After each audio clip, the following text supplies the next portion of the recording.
Uyu mukoki munini aba baturage bavuga ko babangamiye uherereye mu mudugudu wa Nete mu kagari ka Remera mu murenge wa Nyamabuye mu mujyi wa Muhanga.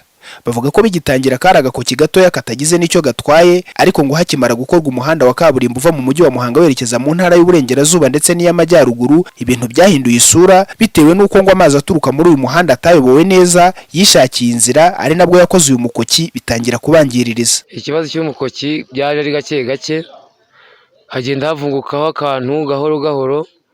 Uyu mukoki uza kuba munini cyane, ugenda wiyongera.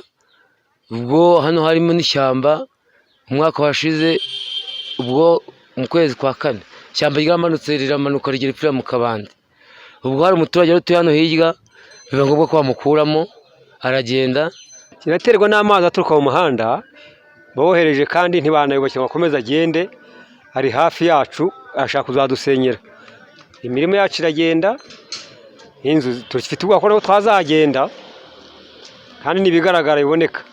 Byatangiye amazi habanje kuba ari hazima, noneho amazi aza kugira aba menshi, hamanuka hatenguka tureba, hamanuka buri munsi hagakanguka tureba gakobora amazi, ariko n'amazi bahuyemo ntago ari ikindi nta amazi yahutse y'umuhanda batubakiye. Ikibazo hari hatuye umuntu kiri muhitanira inzu, ndetse natwe kiratubangamiye mu mirima dufite hariya y'igishanga.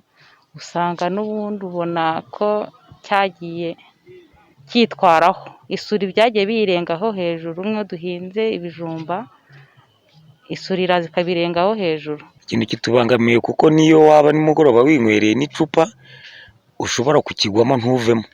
Uretse kuba uyu mukoki waratangiye kwimura abari bawegereye hatirengagijwe no gutwara imirima yabo, ngo ushobora gucamo kabiri uyu muhanda, bityo ubuhahirane bw'ibice bitari bike by'igihugu bugahagarara. Ubwo rero uyu mukoki no kututunza ugenda dusatira umuhanda, kandi urabona ko n'umuhanda wenda kugenda.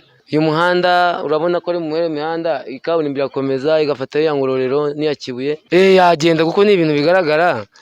Urabona kuva hano hepfo ukaza ukagera hano, urabona nta na metero 5 zirimo cyangwa 6 zitabiteragera ku muhanda rwose. Nta ibintu dufite impungenge nyinshi cyane. Uwo muhanda se nese bikomeje bikazamuka muhanda wagenda. Turifuza ko leta yashyiramo ubushobozi bagafata amazi bakayubakira, akamanuka akajya mu kabande hasi, akava hafi y'ingo zacu. Impungenge nuko bigomba guhitana uyu muhanda, natwe ntitwongere no kubona ukuntu duhita. Kanyangira Ignace, umunyamabanga nshingwabikorwa w'akarere ka Muhanga, akaba ari nawe wasigiwe inshingano zo kuyobora muri iyi minsi, mu butumwa bugufi yandikiye umunyamakuru wa Prime TV yagize ati: "Engineers b'akarere bazabanza bahasure baduhe raporo, dushingiye kuri iyo raporo nibwo tuzagira icyo dutangaza. Murakoze." Nubwo umuyobozi w'akarere ka Muhanga avuga ko itsinda ry'abatekinisiye b'akarere rizabanza gusura uyu mukoki rikaba ari ryo rishingirwaho hemezwa icyo wakorerwa, abatuye hafi yawo bemeza ko hashize igihe kitari gito rije, ariko ngo bategereje icyo uru rugendo rwabyaye baraheba. Mu bigaragara ni uko mu gihe uyu mukoki waba udashakiwe igisubizo hakiri kare, umubare w'abimurwa nawe ushobora kwiyongera, ndetse imirima y'abaturage n'ibindi bikorwa remezo bigakomeza kuhatikirira. Prime TV mu mujyi wa Muhanga.